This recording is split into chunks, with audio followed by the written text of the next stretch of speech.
Niwashukuru sana baba paroko, baba Musinyo na mapadri wote mlioko hapa. Ninaomba sasa nichukue nafasi hii kwa furaha kubwa kabisa niwatakie mapadri wote, watawa wote mlioko hapa, wa kiume na wa kike, kamati tendaji ya parokia hii, waimbaji, wana malezi na wengine wote mlio hapa, herini sana sana kwa sherehe ya Bwana.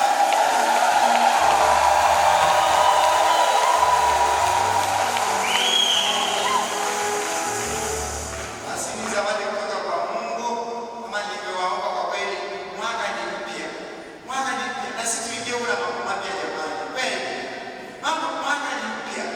Yaani kama vijana mliokuja kanisani kwa wingi, mwaka ni mpya na umeanza na mambo mapya. Mwanza na mambo mapya kwa Mungu ni mambo mapya. Yaani sasa naomba kwa kweli tufanye mwaka uwe upya zaidi, Katika sinodi tunaongea sana. Sinodi ndio katika Kristo zinafanya yote upya.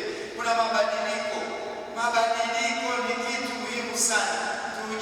Tujitakase, tufanye toba, tuwe vizuri tunapopata nafasi mpya kama hii. Bali waombe sana. Bali mwaka ni mpya na sisi tuwe wapya kama Yesu alivyo mpya, kama mama Maria alivyo mpya. Tuwe wapya, tujitahidi, tusogee, tupige hatua za utakatifu, tupige hatua za kusogelea Mungu. Mimi na nini haitusibaki pale tu kwa tunaendelea zaidi kurudi nyuma. Hapana, mwaka ni mpya na sisi kama tulivyoanza na tendo hili takatifu la kubusu altari kwenye saa ya kwanza ya mwaka mpya na tukamwabudu kwenye hii saa ya kwanza, hivyo tuendelee na mambo mema, mambo mazuri, mambo mapya, mambo ya mbingu. Muombe sana Mungu Mtakatifu